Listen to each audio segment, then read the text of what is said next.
Hi, this is John Young, and I am here today with Ilana Rubel. She's an Idaho State Representative from District 18.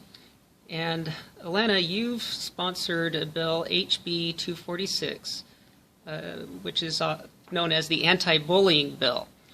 And first I'd like to ask you, what inspired you to write this bill? Yeah, a year ago, I think I was in this very committee room. I was sitting on the education committee, and there was a bill. It was on a different topic. It was on funding for school safety programs. And there was a woman that testified about her son. She'd moved to Idaho, to Pocatello, and her 15-year-old son had been mercilessly bullied in this Pocatello school to the point where he finally shot himself. And the school did nothing over the course of this, despite repeated warnings and complaints about the degree of the bullying. And I heard her story and was just so horrified and heartbroken and thought, here I am in government on the education committee, charged with looking after our state schools.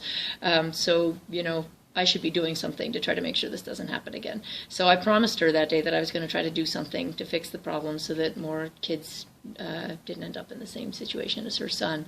And so I kind of decided that this session I was going to come back and try to bring some legislation to address that. Okay, great. And what kind of bullying are you hoping to address with this law? Well, all bullying, certainly, in-person, violent bullying for sure. Just the, kind of heartless, emotional picking on, whether it happens on school buses or anywhere on school property, but also cyberbullying. That's kind of a newer area where I think a lot of teachers feel like they could really use some coaching and best practices, because that wasn't something that they grew up with and may not have been prevalent when they were getting their teacher training. Okay, so cyberbullying, that means text messaging and Facebook, Instagram, whatever people are using. Exactly, because I think, it seems that this problem has escalated, and I think the cyberbullying is a piece of that, because kids can't escape anymore. In the old days, they could go home and at least have some respite at night when they weren't at school, but now it follows them home. It follows them on Facebook and on their portable devices, and there's just no break. Okay, can you explain how this law will work in practice? What will it change for the schools and the teachers and the students? Yeah, right now we're one of the few states that doesn't have something like this in effect, where there's no kind of overarching requirement that school districts have policies and get educational information out to the community. So some school districts have put in their own practices, but they're all just kind of winging it, and it's very haphazard. This bill would require all school districts to have policies to disseminate educational materials to parents and students and staff and everybody in the community about the importance of not bullying and the importance of reporting it and addressing it and stopping it in its early stages. It would train teachers. It would incorporate into their existing professional development training on the best practices in terms of identifying and responding to it. And it would make clear to all staff, all school staff, not just teachers, but also, lunch ladies and school bus drivers and everybody, that if they see it, they should intervene, that they shouldn't just kind of roll their eyes and figure it's not their job. Okay. Well, you say they should intervene. It sounds to me like it gives them a direction or a directive to do something. What happens if bullying occurs, maybe they don't notice or they misinterpret it? Wouldn't that hold our teachers liable?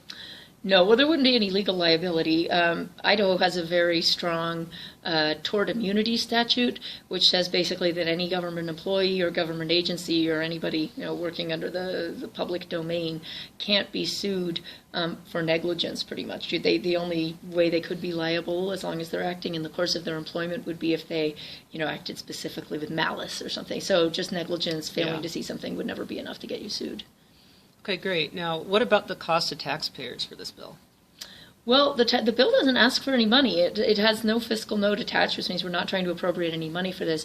There are existing training programs, and there are significant funds already allocated for professional development for teachers. And I've talked to the State Department of Education and others, and this could be incorporated into our existing programs. And the materials actually have been developed. So a fair bit of money was spent in terms of getting the materials that would be needed for this training. So those exist right now. It's just a question of pushing them out to to the districts out there and making sure it's part of their curriculum. But our State Department of Education has a big fat program that they've developed. It's a 80-page document that has all the recommended best practices, and they hired a consultant to do it all. So that work's been done. It just needs to get out to the world. Now, it seems interesting to me that we would actually need to have the legal support if it's already developed. What was blocking this? So, why weren't the schools implementing this program previously?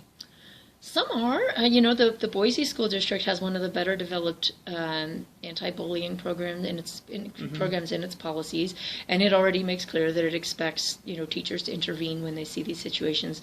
I think Coeur d'Alene also has a fairly developed policy, but some just never got to it. It just wasn't part of what they focused on. I couldn't tell you why, but we definitely don't have that degree of uniform commitment to dealing with this problem across all our school districts. Gotcha. That makes sense. Now, some might suggest that, being bullied in school is just a fact of life and it's a rite of passage. And that's how kids gain character is, if you're bullied, you learn how to stand up for yourself. Shouldn't we put the focus on kids not be so sensitive? Realistically, I think we're never going to be able to eradicate all bullying, so I'm sure there will still be some left to toughen kids up if that's our goal.